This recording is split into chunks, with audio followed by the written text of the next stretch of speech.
판결이 너무 극과 극으로 무기징역과 무죄.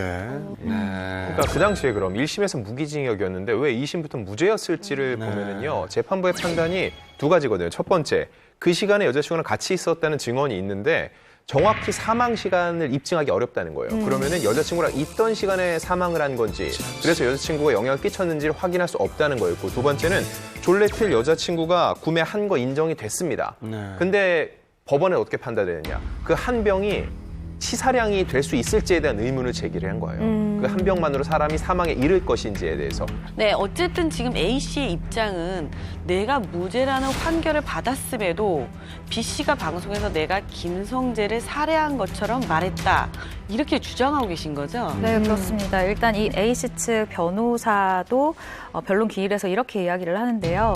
사망 당시에도 해당 동물 마취제가 마약으로 사용된다는 증거가 있고 또 대용 가능성이 판결문에도 적시가 됐다. B씨가 일반 대중 앞에서 해당 약물이 사람에게 한 번도 사용된 적 없는 것처럼 말하는 건 악플러들이 막연하게 말하는 것과 차이가 있다라고 강조를 했습니다.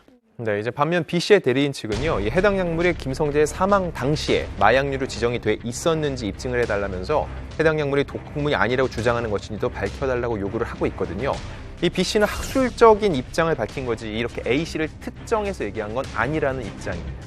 저는 궁금한 게 일반적으로 이렇게 그 당시에 마약류에 들어가 있었는지 그렇지 않았는지에 대한 의구심을 물어본 게 이거는 법적으로 이분이 처벌받을 부분은 아닌 것 같다는 생각이 들긴 하는데 어떻게 보면 명예를 훼손하는 거죠, 한마디로. 아 그래요? 그러니까 이분의 입장은 또 우리가 지금 여기서 다루고 있는 것도 생각을 해보세요. 기본적으로 이 B씨가 그 당시에 약물 그 분석가가. 사건 그쵸 관련된 분이면은 이분은 뭔가 알겠다라는 생각을 사람들이 하게 된다는 거죠. 그래서 A씨 입장에서는 B씨의 이런 얘기가 본인을 특정하지 않았다고 얘기를 하지만은 대다수 사람들이 특정을 한 것처럼 받아들이고 있기 때문에 명예가 훼손된다고 얘기를 하는 그 얘기예요. 네.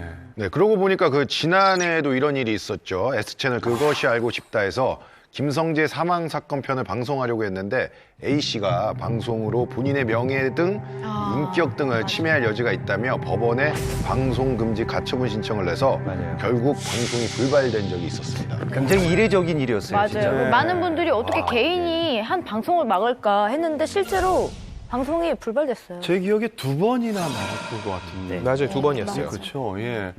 A씨의 입장에서 생각해보면 좀 답이 나올 것 같은데요. 지금 현 상태로 있으면 무죄로 완전히 끝이 납니다. 근데 이제 그것이 알고 싶다 해서 이제 문제를 다시 취재를 해서 사회적으로 환기를 시키잖아요. 그러면 그 과정에서 본인의 어려운 점들이 다 드러나는 거니까 그리고 그것이 알고 싶다 취재가 굉장히 타이트했다고 합니다. 압박 취재. 압박 취재를 해서 그 A씨에 관한 뭐 가족들과 현장들과 이런 걸 모두 취재를 했기 때문에 A씨의 입장에서는 굉장히 부담감을 느꼈고 법원에서도 이제 이런 점들이 인정이 돼가지고 이제 방송이 못 나가고 있어요.